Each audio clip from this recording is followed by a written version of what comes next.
Sebab Yahudi termasuk agama orang-orang yang tak akan senang dengan kita sampai kita mengikuti ajaran mereka. Walan tarda ankal yahud walan nasara hatta tattabi'a millatahum. Mereka tak akan pernah ridha dengan kita sampai kita mengikuti agama mereka. Oleh sebab itu doktrin-doktrin yang diberikan oleh orang-orang Yahudi ini kuat sekali, sampai dia mengambil orang-orang, sebagian dari orang Muslim, untuk mengajarkan simbol-simbol Yahudi. Tidak lain adalah untuk Yahudisasi, termasuk diantaranya Panji Gumilang. Hafenu salam alaihim, hafenu salam alaihim. Salam, katanya salam ini sama seperti assalamualaikum. Beda, sebab dalam salam orang-orang di luar dari Islam itu ada simbol-simbol agama. Tak boleh ada tasyabbuh, menyerupai suatu ajaran suatu kaum. Karena Nabi menegaskan, man tasyabbaha biqaumin fahuwa minhum. Siapa yang mengikuti ajaran suatu kaum, maka dia bagian daripada kaum tersebut.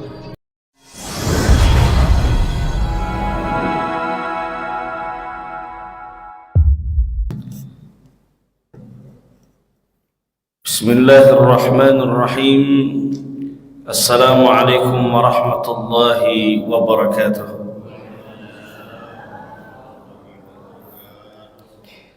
Alhamdulillahi wa kafa. Assalatu wassalamu ala rasulillahil mustafa wa ala alihi wa sahbihi ahli sidqi wal wafa wa ba'd. Yang saya muliakan para alim ulama, cerdik pandai, para tokoh-tokoh masyarakat, yang besar tak dihimbau gelar, yang kecil tak disebut nama, Bapak Ibu, para orang tua saya yang insyaallah dirahmati Allah Subhanahu wa taala. Sekarang kita sedang berada di bulan yang mulia, yaitu bulan Muharram. Disebutkan di dalam Al-Quran, inna iddatas syuhuri indallah 12 syahran fi kitabillah yawma khalaqas samawati wal ard minha arba'atun hurum. Allah telah menetapkan 12 bulan saat penciptaan langit dan bumi. Di antara 12 bulan itu 4 yang mulia. Kalau Al-Quran posisinya mujmal, dalam artian bersifat umum, sehingga mesti harus dijelaskan oleh hadis. Ketika Quran bicara tentang wa aqimus salah, dirikanlah salat, Quran tidak menjelaskan bagaimana tata cara salat. Kita tahu tata cara salat adalah dari penjelasan baginda Nabi sallallahu alaihi wasallam. Karena di antara kedudukan hadis adalah menjelaskan isi kandungan Al-Quran. Wa anzalna ilaika dzikra litubayyana lin-nasi ma nuzzila ilaihim. Kami turunkan kepada kalian, kepada engkau Al-Quran wahai Muhammad, agar engkau terangkan kepada mereka atas apa yang diturunkan kepada mereka. Lalu Nabi menjelaskan salasatun mutawaliyatun, 4 bulan mulia itu 3 yang bergandengan, Zulqa'dah, Zulhijjah dan Muharram. Wa Rajab Mudhar alladhi baina Jumada wa Sya'ban, dan Rajab yang posisinya antara Jumadal Akhir dan Sya'ban. Kenapa mesti harus Zulqa'dah? Karena saat itu orang berangkat haji. Kenapa harus Zulhijjah, hari hanya? Kenapa mesti Muharram, orang pulang dari haji? Karena haji dulu orang-orang yang datang dari Syam, mereka perjalanan masirata syahrin, 1 bulan perjalanan menggunakan unta untuk sampai ke kota Madinah Al-Munawwarah. Disebut dengan bulan haram karena diharamkan pertikaian, pertumpahan darah, perpecahan di kalangan umat atau pertikaian antar agama, antar suku di bulan-bulan tersebut, agar umat Islam bisa menunaikan ibadah haji dengan tenang di bulan-bulan yang mulia, di bulan-bulan haram ini. Di bulan haram, terutama di bulan Muharram ini, amalan yang paling afdal itu tidak lain adalah puasa, yang mana kemarin kita sudah melaksanakan puasa Asyura. Kata Nabi sallallahu alaihi wasallam, afdalus siyam syahrullah al-muharram. Dalam hadis yang sahih, Nabi menegaskan sebaik-baik dan seafdal-afdal puasa adalah di bulan Allah, yaitu bulan Muharram. Sehingga kita tetap disunnahkan, tidak mesti harus di tanggal 10 Muharram, di tanggal lainnya pun kita tetap mendapatkan pahala sunnah puasa di bulan Muharram. Yang jadi masalah adalah ketika muncul di grup-grup WhatsApp yang menyebarkan hadis palsu bahwa kalau berpuasa di tanggal sekian pahalanya sekian. Kalau orang ingin mengatakan demikian, dia mesti mendatangkan dalil khusus. Kalau ada pahala khusus, datangkan dalil khusus dari ibadah yang khusus. Seperti kita melaksanakan salat subuh lalu dilanjutkan dengan kajian zikir, baru kita melaksanakan salat sunnah isyraq, ada pahala khusus. Man salat subha fi jama'atin, siapa yang salat subuh berjamaah, summa qa'ada yadhkurullah, lalu mereka duduk berzikir mengingat Allah, hatta tatlu'a syams, sampai terbit matahari, summa yusalli rak'ataini, lalu mereka salat 2 rakaat, kana ka ajri hajjatin wa umrah tammah, maka pahalanya sama seperti menunaikan ibadah haji dan umrah sempurna. Jadi kalau ingin ingin menyebutkan pahala khusus, datangkan dalil khusus yang menyebutkan secara rinci pahalanya. Kalau hanya dikatakan fulan bin fulan lalu tidak ada sumbernya dari Nabi sallallahu alaihi wasallam, maka berat pertanggungjawabannya di hadapan Allah Subhanahu wa taala. Puasa di bulan Muharram, kemarin kita melaksanakan puasa Asyura tanggal 10 Muharram. Nabi sallallahu alaihi wasallam qadima an-nabi sallallahu alaihi wasallam al-Madinata fara'al yahud tasum. Nabi sampai di kota Madinah lalu melihat orang-orang Yahudi berpuasa pada tanggal 10 dari bulan Muharram, yaitu Asyura. Fasala Nabi sallallahu alaihi wasallam, Nabi bertanya kepada mereka, "Ma haza? Kenapa kalian lakukan ini?" Lalu mereka menjawab, orang Yahudi menjawab, "Hadza yaumun salihun." Ini hari yang baik. "Hadza yaumun najjallahu Musa min aduwwihim."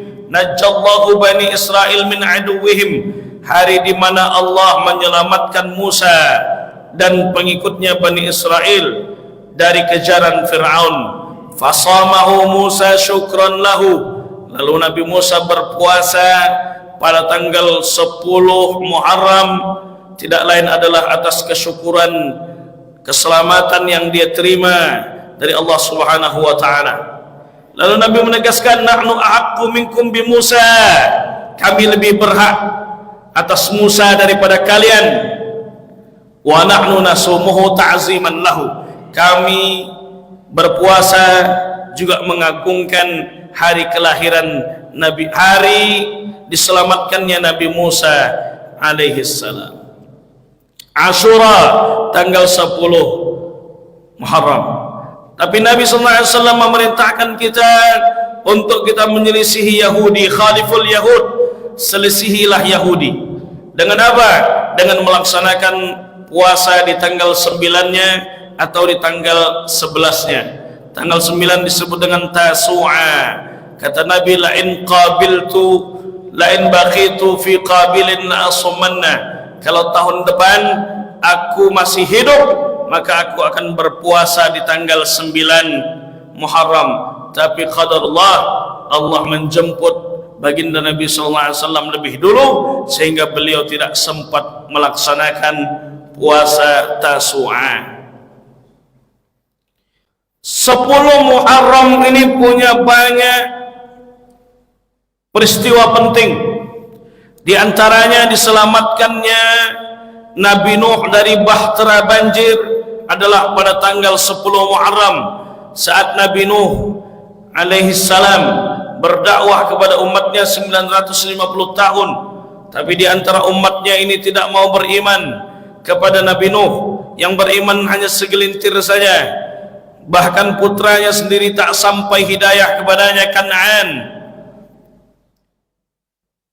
Nabi Nuh bermunajat di hadapan Allah, ya Allah, ya Rabb, kullama da'autuhum litaghfira lahum ja'alu asabi'ahum fi adhanihim. Setiap kali aku berdakwah kepada mereka agar beriman kepada Engkau dan Engkau ampuni dosa mereka, mereka jadikan jari jemari mereka menutupi telinga mereka, mereka tak mau beriman kepada Engkau. Kemudian Allah perintahkan buat kapal. Setelah kapal itu jadi, Nabi Nuh memanggil semua yang beriman naik ke atas kapal. Karena Nuh sayang kepada anaknya, dari atas kapal dia panggil anaknya, putranya Kan'an, ya bunayya arkam ma'ana, wahai putraku, naik ke atas kapal nak, sebentar lagi akan turun banjir. Tapi Kan'an lebih memilih bersama orang-orang kafir, tak mau ikut petuah nasihat dari ayahanda tercinta Nabi Nuh alaihissalam. Hikmahnya adalah hidayah ini sesuatu yang mahal, yang diperuntukkan bagi orang yang dikehendaki oleh Allah. Innaka la tahdi man ahbabta walakinallaha yahdi man yasha. Sesungguhnya engkau tak bisa memberikan hidayah kepada orang yang engkau cintai, tapi Allah memberikan hidayah kepada orang yang Dia kehendaki. Paman Nabi Muhammad SAW, Abu Talib, yang merangkap sebagai seorang ayah, melindungi Nabi SAW, tak sampai hidayah kepadanya. Tapi turun firman Allah juga yang membantah tentang Nabi Muhammad SAW gagal dalam berdakwah. Kalau orang membaca sejarah, dia tahu bahwa sejatinya Abu Talib mengakui kebenaran ajaran Islam dari syair yang dia sampaikan. Laqad alimtu anna dina Muhammadin khairu adyanil bariyah. Aku tahu agama Muhammad ni agama terbaik. Laulal malamah au hizalil masabbah, kalau bukan karena caci maki, sumpah serapah dari pemuka-pemuka kafir Quraisy, lawajadtani sam'an bidzalika ad-dini mubayyina, engkau akan mendapatiku menerima agama ini secara nyata. Hidayah ini amat sangat mahal, diperuntukkan bagi orang-orang yang dikehendaki oleh Allah Subhanahu wa ta'ala. Oleh sebab itu Nabi Nuh diselamatkan juga oleh Allah pada tanggal 10 Muharram, Ashura. Nabi Ibrahim alaihissalam dibakar oleh Raja Namrud, lalu Allah selamatkan dari kobaran api juga tanggal 10 Muharram.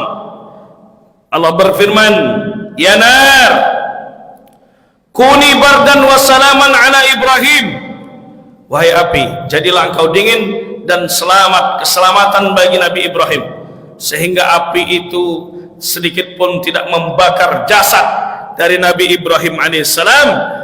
Dan itu pula terjadi pada tanggal 10 Muharram.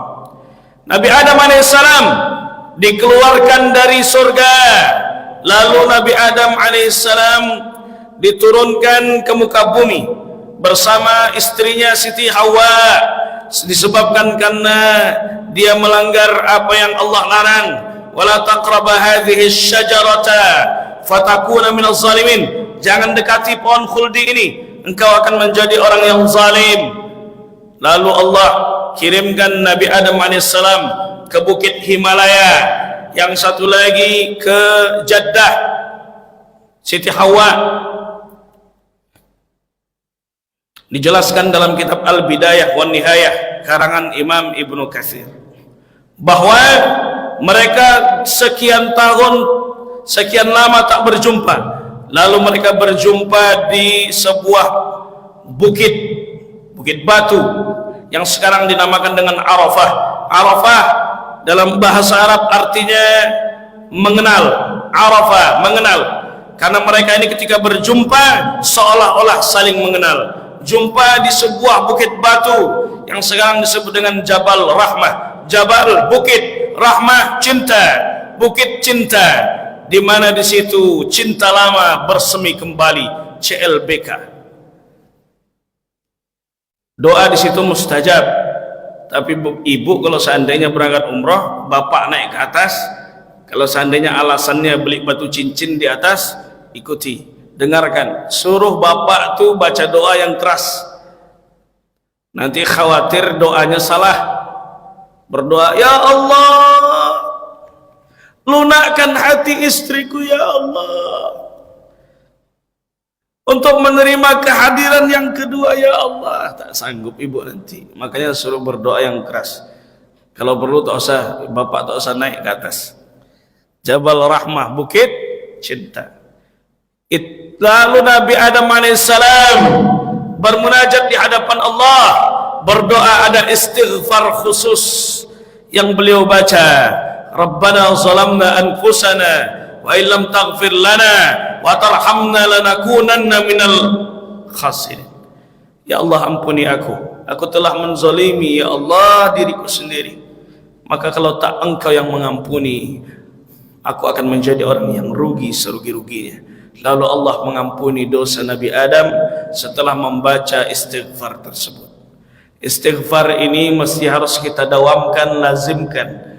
Sebab baginda Nabi SAW yang sudah dijamin oleh Allah ampunan, dijamin masuk ke dalam surga. Beliau itu kalau salat malam hatta tatafattara qadamahu, sampai kaki beliau bengkak. Itulah Rasulullah SAW. Ibadah beliau itu salat malam sampai kaki beliau bengkak. Kita pun bengkak juga, tapi asam urat. Saat beliau sujud, dicubit oleh Aisyah. Selesai salam, Rasulullah bertanya, kenapa engkau cubit aku wahai Aisyah? Apa kata Aisyah? Aku mengira engkau sudah meninggalkan kami ya Rasulullah. Saking lamanya sujud baginda Nabi. Lalu Aisyah bertanya, lima tasna'u hadza ya Rasulullah, kenapa engkau lakukan ini wahai Rasulullah? Wa qad ghafarallahu laka ma taqaddama min dzambika wa ma ta'akhkhar. Allah kan sudah jamin dosamu yang telah lalu dan akan datang, dihapuskan, terjaga engkau dari kesalahan dan dosa. Apa jawaban baginda Nabi? Afala uhibbu an akuna 'abdan syakura. Apakah tidak boleh aku menjadi salah satu dari hamba Allah yang bersyukur kepadanya? Dalam hadis riwayat Bukhari itu kita diajarkan, unzuru ila man asfala minkum, lihat orang tak seberuntung kalian, sehingga muncul rasa syukur dalam hati kita, sehingga muncul rasa syukur dalam hati kita, dan kita semangat menunaikan ibadah. Berapa banyak orang yang tak diberikan kesehatan lagi, tapi dia mampu melangkahkan kaki di masjid walaupun harus sholat dalam kondisi duduk. Berapa banyak orang yang tak diberikan kesempatan oleh Allah melihat dunia buta, tapi dia mampu hafal 30 juz. Kenapa kita yang diberikan mata yang sempurna tak pernah membuka Al-Quran sama sekali? Sehingga muncul rasa syukur dalam hati kita, dan kita meningkatkan ibadah kepada Allah Subhanahu wa ta'ala. Nabi, Bapak Ibu, istighfarnya sehari semalam lebih dari 70 kali. Hadis riwayat Bukhari. Wallahi inni la astaghfirullah wa atubu ilaihi fil yaum akthar min 70 marrah. Demi Allah, tidaklah aku istighfar sehari semalam kecuali lebih dari 70 kali. Kenapa kita yang belum dapat jaminan apapun, kita istighfarnya tidak lebih dari baginda Nabi sallallahu alaihi wasallam. Diselamatkannya Nabi Yunus dari perut ikan paus juga pada tanggal 10 Muharram, dan istighfarnya Nabi Yunus, la ilaha illa anta subhanaka inni kuntu minaz zalimin, dibaca oleh Nabi Yunus, sehingga Allah mengeluarkan Nabi Yunus dari perut ikan paus. Setelah 40 malam Nabi Yunus berada di perut ikan paus, Nabi Yunus dia mendakwahi kaum Ninawa yang ada di Irak, tapi hanya sedikit pula yang ingin mengikuti Nabi Yunus alaihissalam untuk beriman kepada Allah, sehingga Nabi Yunus meninggalkan dakwah tersebut. Dia naik ke atas kapal, lalu muatan kapal itu tak cukup, sehingga mesti harus sebagian diterjunkan ke laut, sehingga Nabi Yunus termasuk yang diterjunkan ke laut. Tapi gemuruh bencana mulai turun kepada kaum Ninawa. Cara Allah menjaga Nabi Yunus dari bencana tidak lain adalah menjaganya di dalam perut ikan paus. Tanggal 10 Muharram ini juga wafatnya seorang cucu baginda Nabi sallallahu alaihi wasallam bernama Sayyidina Husain. Kita juga bersedih dengan wafatnya cucu beliau, tapi jangan sampai kita melakukan tradisi yang dibuat oleh orang-orang Syiah, menepuk dada, ya Husain labbaika ya Husain labbaika ya Husain, lalu menangis-nangis orang-orang Syiah pada tanggal 10 Muharram. Oleh sebab itu jangan sampai kita mengikuti kebiasaan orang-orang Syiah. Syiah yang mirip dengan Ahlus Sunnah adalah Syiah Zaidiyah yang ada di Yaman, sebab dia tak mengkafirkan sahabat Nabi, tak mengkafirkan istri Nabi, tetap menganggap Quran adalah sempurna. Akan tetapi mereka berkeyakinan bahwa Sayyidina Ali itu khalifah pertama, dilanjutkan Abu Bakar, Umar dan Utsman secara urutan. Itu saja perbedaan Syiah Zaidiyah dengan Ahlus Sunnah. Sedangkan yang lain Syiah Gulat, Syiah 12 imam, dan Syiah-Syiah yang lainnya merupakan Syiah yang sesat. Karena dalam syahadat mereka mengatakan asyhadu an la ilaha illallah wa anna Muhammadar Rasulullah, aku bersaksi tiada Tuhan selain Allah, Nabi Muhammad utusan Allah, wa anna Abu Bakrin, dan Abu Bakar Siddiq, wa Umar, Sayyidina Umar, wa Utsman, Sayyidina Utsman, wa Hafsah istri Nabi, wa Aisyah istri Nabi, kulluhum finnar, semuanya berada di dalam api neraka. Itu syahadatnya orang Syiah. Sebab Sayyidina Ali, sebab Sayyidina Abu Bakar Siddiq dan sahabat-sahabat Khulafaur Rasyidin yang lainnya dituduh oleh orang-orang Syiah sebagai orang-orang yang haus akan kekuasaan. Karena ketika Nabi sallallahu alaihi wasallam meninggal dunia, mereka malah sibuk bermusyawarah siapa yang mesti harus menjadi khalifah berikutnya. Kalau orang tak membaca sejarah, mereka akan menuduh bahwa khalifah dan sahabat-sahabat lainnya ini merupakan orang yang haus kekuasaan, padahal mereka sudah membagi tugas. Sayyidina Ali yang mengurus jenazah Nabi, karena dia merupakan keponakan Nabi dan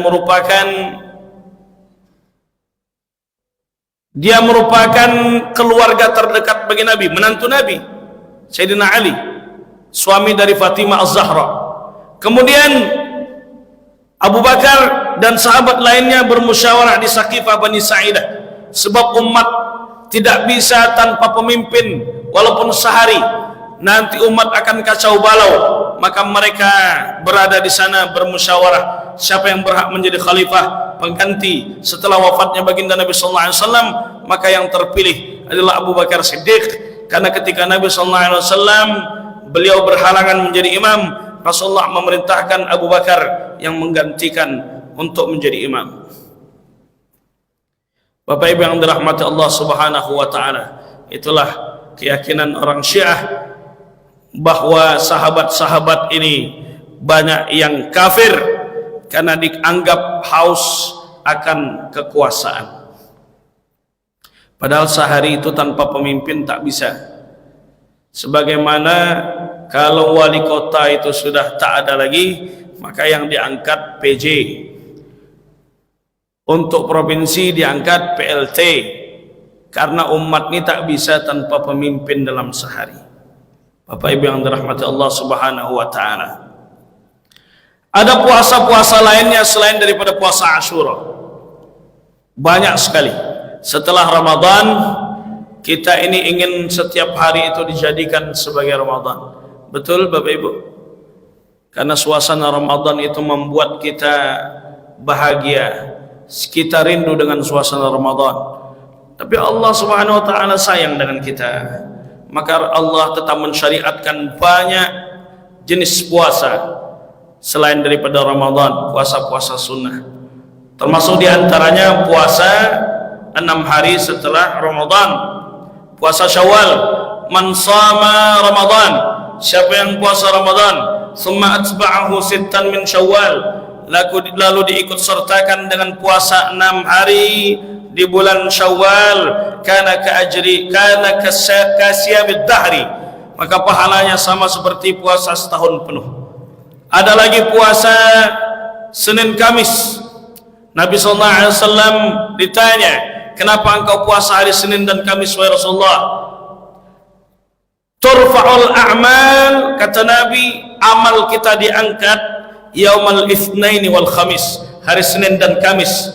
Wa ana uhibbu an yurfa'a amali wa ana sha'im. Aku ini sangat senang diangkat amalku, dilaporkan kepada Allah dan aku sedang dalam kondisi berpuasa. Dalam riwayat lain ditanyakan kepada Nabi, kenapa engkau puasa pada hari Senin? Zaka yaumun wulidtu, itu hari kelahiranku. Wa yaumun bu'ithtu, hari aku diangkat menjadi seorang rasul. Wa yaumun unzila alayya fih, hari pertama kali aku menerima wahyu dari Allah Subhanahu wa taala. Maka Nabi berpuasa pada hari Senin dan Kamis. Ada puasa Daud, puasa Nabi Daud.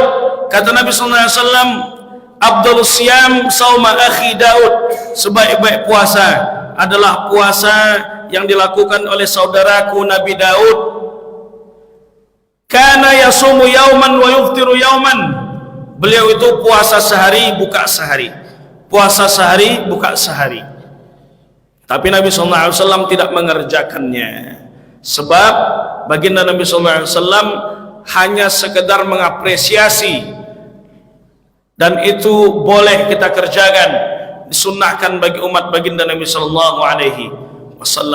Puasa Nabi Daud alaihissalam, puasa sehari berbuka sehari, itu disebut dengan hadis takriri, bahwa Nabi menyetujui suatu amal walaupun baginda Nabi SAW tidak mengerjakannya, bahwa itu juga merupakan dalil bahwa yang dimaksud bid'ah itu bukan sesuatu yang tidak dikerjakan Nabi, tapi sesuatu yang tidak ada dalilnya sama sekali, tidak ada payung dalil yang menaungi, itulah yang disebut dengan bid'ah. Kalau dia masih ada dalilnya, maka tak bisa disebut dengan bid'ah. Sebab Nabi tidak pernah mengumpulkan Quran menjadi sebuah mushaf. Ini dikumpulkan setelah wafatnya baginda Nabi sallallahu alaihi wasallam. Oleh sebab itu bid'ah. Apakah Sayyidina Abu Bakar Siddiq yang mengumpulkan pertama kali Al-Quran merupakan ahli bid'ah? Zaman Sayyidina Umar, tarawih dilakukan secara berjamaah di masjid, dan itu tidak pernah dilakukan oleh baginda Nabi sallallahu alaihi wasallam. Lalu Sayyidina Umar radhiyallahu anhu ditegur oleh salah satu sahabat, Ubay bin Ka'ab, ya khalifah, ini menyelisihi apa yang dikerjakan Nabi. Tidak ada di zaman Nabi, wahai khalifah. Ini bid'ah. Lalu apa kata khalifah? Fa ni'matul bid'atu hadhihi. Kalaupun mau dikatakan bid'ah, ini sebaik-baik bid'ah. Itulah kenapa sebagian dari mazhab Syafi'i membagi ada bid'ah hasanah, ada bid'ah sayyi'ah. Kalau masih ada payung dalilnya, tak bisa disebut dengan bid'ah sayyi'ah.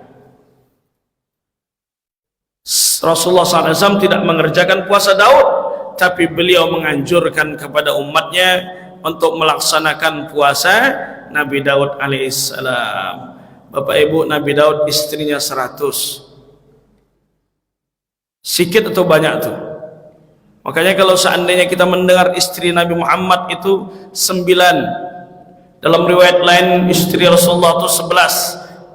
Lalu ada beberapa kiai di Jawa yang ingin meniru Rasulullah katanya dengan menikahi perempuan lebih dari 4. 9 haram secara ijma' menikahi lebih dari 4, karena Quran sudah membatasi maksimal 4. Kalau kita membandingkan dengan Nabi Daud, istri Nabi Daud 100, istri Rasulullah 9, maka 9 itu sedikit apa banyak? Ibu banyak itu. 9 itu sedikit jadinya kalau dibandingkan dengan 100. Nabi Sulaiman 1000. Maka 9 ini sedikit. Orang kalau berdalil ngikut Nabi, tak semua pekerjaan Nabi, amal Nabi itu sanggup kita lakukan. Karena 9 ini khususiyah, kekhususan bagi Nabi. Yang menikahkan, yang menyuruh Nabi menikah lebih dari 4 itu adalah Allah Subhanahu wa ta'ala, bukan keinginan Nabi. Buktinya beliau menikah dengan Zainab tidak pakai wali, dan itu kekhususan bagi Nabi. Tak bisa dibawa mazhab Hanafi ini ke daerah kita, sebab kacau balau nanti. Banyak orang yang melakukan pernikahan tanpa wali, bahaya. Oleh sebab itu, mengikuti suatu mazhab mesti tahu landasannya, dan tidak untuk tasahul, memudah-mudahkan, atau tidak untuk sekedar tala'ub, main-main. Kalau ingin menggunakan mazhab lain, kalau kita diberikan rukhsah, keringanan, boleh. Termasuk diantaranya kalau kita sedang dalam kondisi umrah, boleh pakai mazhab Maliki. Mazhab Maliki itu bersentuhan kulit antara laki-laki dan perempuan, kalau tak bersyahwat tak membatalkan wudhu. Tapi wudhunya Imam Malik, kepala dan telinga jadi satu, belakang ke depan sambung semua. Wudhunya Imam Malik. Sehingga kalau seandainya kita bersentuhan dengan lawan jenis, tersentuh dengan orang-orang Afrika, maka tak membatalkan wudhu. Kalau batal wudhu, macam mana nanti kalau kita pakai mazhab Syafi'i? Nanti kita akan mengulang-ulang wudhu kita, tak selesai-selesai tawaf kita nanti. Nabi Daud istri 100, tapi puasa sehari, berbuka sehari. Puasa sehari, berbuka sehari. Nanti malu Pak kita di hadapan Allah. Bini kita 1, tapi Senin Kamis pun payah, apalagi puasa Asyura yang setahun sekali. Oleh sebab itu Nabi punya kekhususan. Apa kekhususan Nabi? Banyak. Nabi punya kebiasaan puasa wisal. Puasa wisal itu saatnya berbuka, tapi Nabi SAW melanjutkan sampai sahur. Sahur baru beliau berbuka. Kita tak sanggup. Thalathun hunna alayya faraidu wa hunna lakum tatawwu'. 3 yang bagiku wajib, bagi kalian hanya sunnah. Ini dalil mazhab Syafi'i, kurban hukumnya sunnah. Apa itu? Al-witru, salat malam. Kalau salat malam itu wajib, sanggup tak kita Bapak Ibu? Tak sanggup, karena itu wajib bagi Nabi, dan itu kekhususan bagi Nabi sallallahu alaihi wasallam.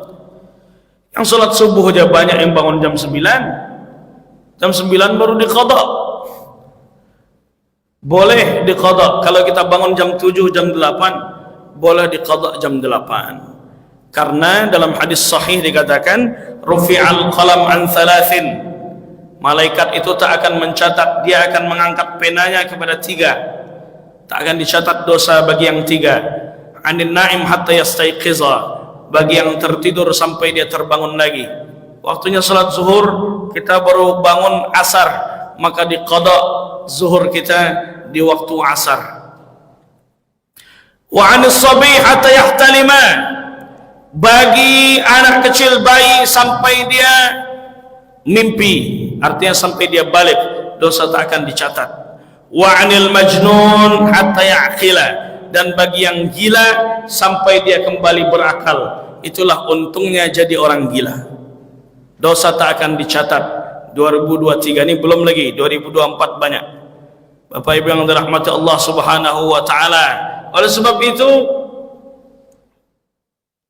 kekhususan bagi Nabi sallallahu alaihi wasallam ini tak semuanya sanggup kita kerjakan. Ada an-nahru, kata Nabi, kurban itu juga wajib bagi aku, bagi kalian hanya sunnah. Kemudian salatul duha, salat duha bagi Nabi wajib, bagi kita hanya sunnah. Inilah kekhususan. Kalau mau ikut apa yang dikerjakan Nabi, ikut semua. Jangan ambil sebagian, tinggalkan sebagian, sehingga kita hanya mengikuti hawa nafsu kita. Bapak Ibu yang dirahmati Allah Subhanahu wa taala. Kemudian puasa yang lainnya ada puasa ayyamul bid. Bid putih, terang, cerah. Sebagian ulama memberi nama layalul bid, sebab malam pada tanggal 13, 14, 15 setiap bulan-bulan Hijriah, malamnya dalam kondisi bulan amat sangat terang. Jadi tanggal 13, 14, 15 kita disunnahkan untuk berpuasa. Apa kata Nabi sallallahu alaihi wasallam? Siyamu thalathati ayyamin min kulli syahrin ka siyamid dahri. Puasa 3 hari setiap bulan Hijriah 13, 14, 15 adalah pahalanya seperti puasa setahun penuh, kecuali yang kena di tanggal ayyamut tasyrik, hari makan-makan, itu tidak boleh kita untuk berpuasa, sebab kita disunnahkan untuk makan-makan. Disitulah kita menyantap daging hewan kurban. Kemudian terlalu banyak puasa yang lainnya. Ada puasa Sya'ban. Kata Nabi, su'ila Nabi sallallahu alaihi wasallam an siyamihi fi Sya'ban. Nabi ditanyakan kepadanya tentang puasa di bulan Sya'ban. Lalu Nabi menjawab, tu'radul a'mal fi syahri Sya'ban, fa ana uhibbu an yu'rada 'amali wa ana sha'im. Diangkat amal kita juga pada bulan Sya'ban, dan aku menyukai amalku diangkat sedangkan aku dalam kondisi berpuasa. Inilah beberapa puasa-puasa sunnah yang disyariatkan di dalam Islam yang bisa kita kerjakan, termasuk puasa di bulan Muharram ini. Kemudian baginda Nabi sallallahu alaihi wasallam melihat orang-orang Yahudi ini berpuasa. Kita tahu bahwa Yahudi ini agama yang merupakan agama yang paling dimurkai, dibenci oleh Allah Subhanahu wa taala. Sebab Yahudi termasuk agama orang-orang yang tak akan senang dengan kita sampai kita mengikuti ajaran mereka. Walan tarda ankal yahud walan nasara hatta tattabi'a millatahum. Mereka tak akan pernah ridha dengan kita sampai kita mengikuti agama mereka. Oleh sebab itu doktrin-doktrin yang diberikan oleh orang-orang Yahudi ini kuat sekali, sampai dia mengambil orang-orang, sebagian dari orang Muslim, untuk mengajarkan simbol-simbol Yahudi. Tidak lain adalah untuk Yahudisasi, termasuk diantaranya Panji Gumilang. Hafenu salam alaihim, hafenu salam alaihim. Salam, katanya salam ini sama seperti assalamualaikum. Beda, sebab dalam salam orang-orang di luar dari Islam itu ada simbol-simbol agama. Tak boleh ada tasyabbuh, menyerupai suatu ajaran suatu kaum. Karena Nabi menegaskan, man tasyabbaha biqaumin fahuwa minhum. Siapa yang mengikuti ajaran suatu kaum, maka dia bagian daripada kaum tersebut. Kemudian dalam hadis Nabi sallallahu alaihi wasallam menegaskan, kullu mauludin yuladu 'alal fitrah. Setiap anak lahir dalam kondisi fitrah. Fa abawahu yuhawwidanihi. Kemudian kedua orang tuanya yang menjadikan dia Yahudi, au yunassiranihi, atau menjadikan dia Nasrani, au yumajjisanihi, atau menjadikan dia Majusi, ataupun menjadikan dia sebagai Muslim yang hakiki. Ada tak orang tua yang menjadikan anak Majusi? Kalau seandainya kita masih mengerjakan itu, maka tinggalkan. Kalau ada anak yang ingin melaksanakan ulang tahun, boleh tak beli kue? Boleh, tapi jangan pakai lilinnya. Ini tidak, lilin dipasang, sebelum lilin ditiup bermunajat, baru tiup. Itulah yang dikerjakan oleh orang-orang Majusi, karena mereka menyembah api. Di hadapan api mereka bermunajat, karena mereka menyembah api. Oleh sebab itu, tinggalkan kebiasaan-kebiasaan tersebut. Maka kuenya tetap dibeli, tapi tidak dengan lilinnya. Bapak Ibu yang dirahmati Allah Subhanahu wa taala, orang Yahudi yang sekarang itu tidak lain merupakan masih keturunan dari Bani Israel. Kata Panji Gumilang, jangan lihat Israel itu negara yang sekarang menjajah Palestina. Tengoklah Yahudi ini yang merupakan keturunan daripada Nabi Ibrahim. Nabi Ibrahim punya anak namanya Ishak. Ishak punya anak namanya Yakub. Nama lain dari Yakub Israel. Isra artinya hamba, Il artinya Tuhan, hamba Tuhan. Nabi Yakub punya 12 keturunan. Di antaranya Lewi. Lewi punya anak namanya Imran. Imran punya anak namanya Nabi Musa alaihissalam. Kemudian ada yang lainnya, Yahuza, ada Binyamin, ada Nabi Yusuf alaihissalam. Yahuza inilah cikal bakal penamaan Yahudi. Kenapa mereka kaum yang dibenci oleh Allah Subhanahu wa taala? Sampai-sampai Nabi menafsirkan ghairil maghdubi alaihim waladdallin. Al-maghdub, kata Nabi dalam ilmu tafsir, kalau Nabi sudah menafsirkan, tawakuf, kita mesti berhenti, tak usah lagi menafsirkan, karena itu sudah qat'i, sudah pasti dari Nabi SAW maknanya. Al-maghdub, kata Nabi, adalah al-Yahud, orang Yahudi, sedangkan ad-dhalin, orang-orang sesat, adalah orang-orang Nasrani. Kenapa mereka ini dibenci oleh Allah Subhanahu wa taala?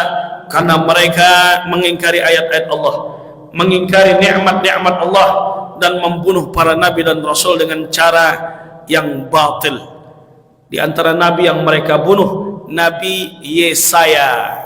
Yesaya nabi yang mereka bunuh, sebab Nabi Yesaya menasihati mereka untuk meninggalkan patung-patung yang mirip dengan lembu yang mereka sembah. Nabi ini banyak Bapak Ibu, 124.000 dalam hadis. Jumlah Rasul 313. Banyak. Walaqad arsalna rusulan min qablika, walaqad arsalna min qablika rusulan. Kami telah mengutus sebagian rasul sebelum engkau wahai Muhammad. Minhum man qasasna 'alaik, sebagian kami kisahkan. Wa minhum lam naqsus 'alaik, sebagian tak kami kisahkan. Sehingga banyak nabi yang tidak dikisahkan oleh Al-Quran. Yang wajib kita imani kan 25. Yang 25 ini disebutkan di dalam Al-Quran. Nabi Khidir diceritakan di Quran, tapi nama tidak disebutkan. Dalam surah Al-Kahfi banyak yang menceritakan tentang Nabi Khidir. Kemudian banyak, saya pernah berkunjung ke salah satu makam Nabi Daniel namanya, masih keturunan Bani Israel. Beliau tidak lain merupakan nabi yang dimakamkan di Alexandria. 2 jam dari kota Kairo. Samping makam beliau ada makam Luqmanul Hakim, ahli hikmah, yang namanya diabadikan di dalam surat Luqman di dalam Al-Quran, Nabi Daniel. Mungkin asing di telinga kita, tapi banyak jumlah para nabi dan rasul. Bani Israel ini membunuh para nabi dan rasul. Nabi SAW pernah diracuni oleh orang Yahudi 3 tahun sebelum beliau wafat.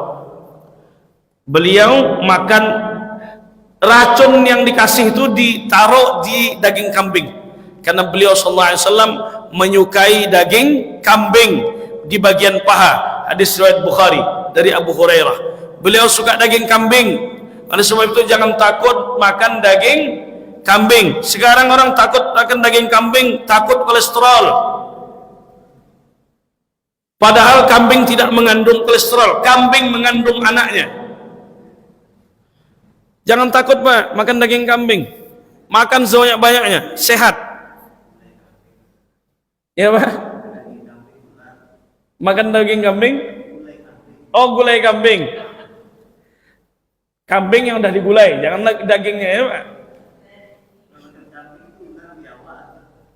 Iya, maksudnya makan kambing nih, paha kambing, karena dalam hadis tidak dijelaskan Nabi itu makan dimasak seperti apa, hanya disebutkan paha kambing adalah kesukaan baginda Nabi SAW. Ditaruh racun di situ oleh orang Yahudi, lalu dimakan oleh Nabi, hadis sahih. Kemudian racun tersebut, daging yang beliau kunyah itu, memberitahu Nabi, jangan engkau telan wahai Muhammad, muntahkan aku, sebab ada racun di dalam daging tersebut. Seorang Yahudi. Wa iz qultum ya Musa lan nasbira ala ta'amin wa'id fad'u lana rabbaka yukhrij lana mimma tunbitul ardu min baqliha wa qithaiha wa fumiha wa 'adasiha wa basaliha qala atastabdiluna alladhi huwa adna billadhi huwa khair ihbitu mislan fa inna lakum ma sa'altum wa duribat 'alaihimuz zillatu wal maskanatu wa ba'u bi ghadabin min Allah. Allah benci, Allah murka dengan Bani Israel, sebab merekalah zalika bi annahum kanu yakfuruna bi ayatillah, mereka mengingkari nikmat-nikmat Allah, wa yaqtuluna an-nabiyina bighairil haqq, membunuh para nabi dan rasul dengan cara yang batil. Zalika bima asaw wa kanu ya'tadun, mereka bermaksiat di hadapan Allah. Nikmat yang dikaruniakan kepada mereka itu banyak, tapi mereka ingkar terhadap nikmat tersebut. Mereka diselamatkan pada tanggal 10 Muharram dari kejaran Bani Israel. Wa iz faraqna, dari kejaran Fir'aun dan bala tentaranya.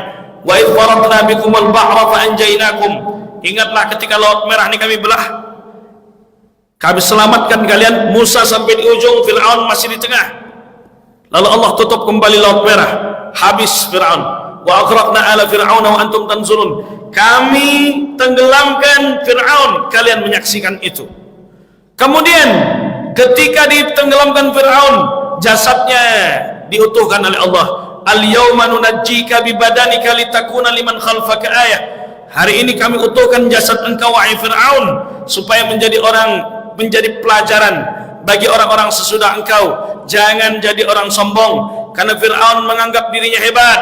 Ana rabbukumul a'la, aku Tuhanmu yang paling tinggi, kata Fir'aun.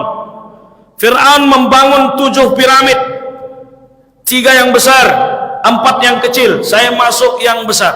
Masuk harus dalam kondisi bungkuk, nunduk, rukuk. Sengaja dikonsep demikian oleh menterinya Haman, tidak lain adalah supaya orang-orang tidak menyembah Fir'aun saat dia hidup, saat dia mati pun orang menyembahnya. Oleh sebab itu dipindahkan jasad Fir'aun di museum, dan masuk harus bayar 200 pon, sekitar 170.000. Kalau mahasiswa punya kartu mahasiswa, bayar setengahnya. Itulah kata Ustaz Abdul Somad, bahwa Fir'aun ini tak saja waktu hidup nyusahkan orang, mati pun nyusahkan orang. Sebab apa? Masuk harus bayar. HP pun tak boleh dibawa, dikumpulkan oleh petugas. Makanya tak ada kita tengok orang yang foto dengan Ramses kedua, selfie dengan Ramses itu tak ada. Sebab tak boleh memoto, tak boleh mengambil gambar di museum tersebut. Kalau boleh, tentulah kita selfie. Lalu kita bikin video. Inilah manusia tersombong. Jangan bangga sudah membangun infrastruktur, membangun tol laut misalnya aja. Karena yang dibangun oleh manusia di sampingku lebih hebat dari apa yang kalian bangun. Ibu yang dirahmati Allah Subhanahu wa taala. Apa nikmat yang diingkari oleh Bani Israel yang lainnya? Mereka pernah dalam kondisi haus. Kemudian Allah Subhanahu wa taala kemudian mereka minta kepada Musa, "Ya Musa, kami haus, berikan kami minum." Wa iz istasqa Musa liqaumihi faqul nadrib bi'asakal hajar fanfajarat min husnata asyrata 'aina. Kemudian Nabi Musa itu diperintahkan Allah, pukulkan tongkatmu ke batu. Muncul 12 mata air, lalu mereka meminum mata air tersebut. Kemudian nikmat yang lain, mereka dalam kondisi kelaparan di Tih itu perbatasan Palestina dan Mesir, gurun, karena mereka menyembunyikan diri dari kejaran Firaun. Ketika mereka berada di Tih, padang pasir, Mesir itu kalau puncak musim panas 55-60 derajat Celcius. Kalau di kawasan Tursina, kalau di kawasan Kairo paling tinggi 50. Panas, lalu mereka meminta naungan. Oleh sebab itu Allah memberikan naungan kepada mereka. Wa zallalna 'alaikumul ghamam. Ingatlah ketika kami berikan naungan kepada kalian. Wa anzalna 'alaikumul manna wassalwa. Ketika mereka lapar, Allah beri mereka makanan dari al-manna dan as-salwa. Al-manna kata ulama tafsir merupakan al-asal al-abyad. Al-asal al-abyad itu madu putih, makanan dari surga. Sebagian lain menafsirkan at-taranju, mirip dengan lemon. Satu lagi as-salwa. As-salwa itu adalah lahmul asafir al-madbukhah, daging burung yang sudah matang, tinggal makan lagi. Jadi dua makanan yang dikasih Allah, al-manna dan as-salwa. Berapa makanan, Bu? Dua. Tapi apa kata Bani Israel? Wa iz qultum ya Musa lan nasbira ala ta'amin wahid. Wahai Musa, kami ini tak sabar kalau cuma dapat satu makanan saja. Padahal dikasih dua makanan, mereka sebut satu makanan. Jadi kalau seandainya ada anak yang dikasih bapak dia 200, dia minta lagi ke emak dia, tadi dah dikasih bapak belum? Berapa bapak kasih? 100. Padahal yang dikasih 200. Itulah jenis-jenis cikal bakal Bani Israel. Sebab mereka tidak mensyukuri nikmat yang telah dikaruniakan Allah. Lalu mereka minta qitha, minta fum, minta mentimun, minta sayur-sayuran, wa adasiha, dan kacang adas, wa basaliha, dan bawang merah. Qala atastabdiruna alladhi huwa adna billadhi huwa khair. Kenapa engkau meminta ganti sesuatu yang lebih baik kepada sesuatu yang derajatnya lebih rendah? Dikasih makanan dari surga, mereka minta bawang, mereka minta mentimun. Tak apa-apalah Bani Israel. Oleh sebab itu Bani Israel ini amat sangat dimurkai oleh Allah. Yang memerangi kaum muslimin Zionis. Zionis itu gerakan politiknya, Yahudi agamanya. Setiap Zionis adalah Yahudi, tapi tidak semua Yahudi itu Zionis. Sekarang mereka mencabik-cabik umat Islam di Palestina, di Baitul Maqdis. Tapi masjid itu kan masjid yang Allah berkahi. Alladzi barakna haulahu, yang kami berkahi sekelilingnya. Apa pernah Allah mencabut keberkahan dari masjid tersebut? Tak pernah. Makna berkah itu kata Imam Ghazali, ziyadatul khairi ba'dal khair. Kebaikan yang terus bertambah itu berkah. Kita sering menyebut berkah.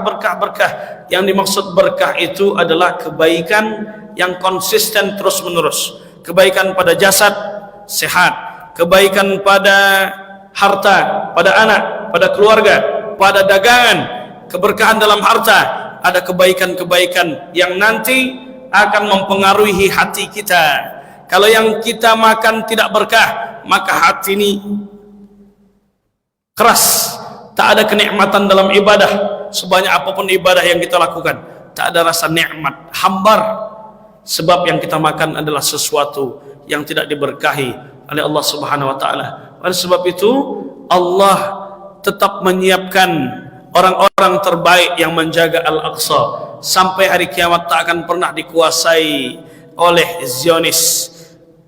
Anak-anak kecil ketika ditanya mau jadi apa? Hafiz Quran. Mau jadi apa? Syahid membela Al-Aqsa.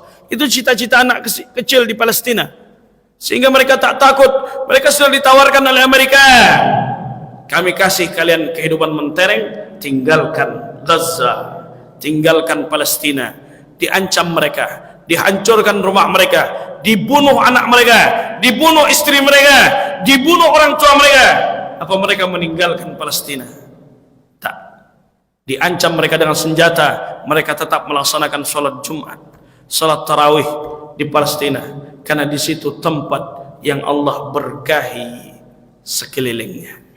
Terima kasih Bapak Ibu atas segala perhatian.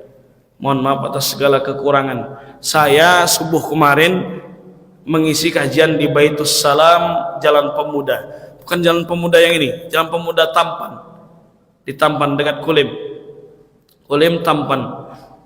Saya tak tahu ada aspal yang baru dikasih oli malamnya. Licin. Akhirnya Bu, terjatuh saya. Motoran sendiri. Sebelum masjid itu masih 500 meter lagi. Jatuh, ini tulang agak geser. Jadi mengangkat ini sakit kemarin. Tapi alhamdulillah ada jamaah tunanetra, dia bisa mengurut, diurutnya lah. Akhirnya pulang ke Limbungan, Rumbai Pesisir, bisa saya bawa motor lagi. Ini tadi lutut ini udah bengkak. Lutut sama ini Pak jatuh di Jalan Pemuda. Alhamdulillah Allah masih selamatkan. Karena sudah sesak dada saya itu. Sudah sesak seolah-olah sudah Allah sebentar lagi mencabut. Ya Allah, ya Allah. Saya cuma begitu aja. Ada 15 meter dari situ orang jual santan bertiga. Ditengokkannya aja saya jatuh tuh. Tak ditolongnya. Ya salam, Masya Allah. Tapi ada ibu yang mau berangkat ke Masjid Al-Jami, itulah yang menolong saya. Diangkatkan naik motor. Alhamdulillah masih selamat. Jadi saya tadi sujud itu tak sempurna karena memang lutut ini sudah bengkak sekali. Al-Fatihah. Auzubillahi minasyaitonir rajim. Bismillahirrahmanirrahim. Alhamdulillahirabbil alamin arrahmanir rahim maliki yaumiddin.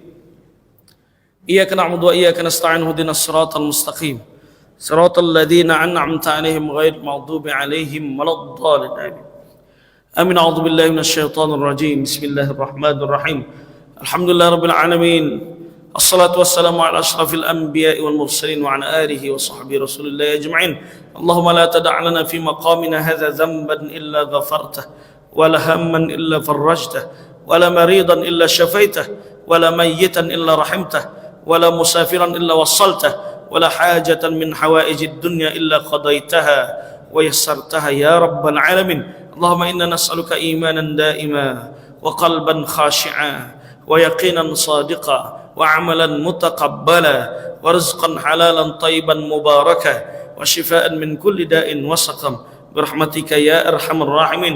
اللهم اجعل جمعنا هذا جمعا مرحوما وتفرقنا من بعده تفرقا معصوما. ربنا آتنا في الدنيا حسنة وفي الآخرة حسنة وقنا عذاب النار. صلى الله على سيدنا محمد وعلى آله وصحبه وسلم والحمد لله رب العالمين. والسلام عليكم ورحمة الله wabarakatuh.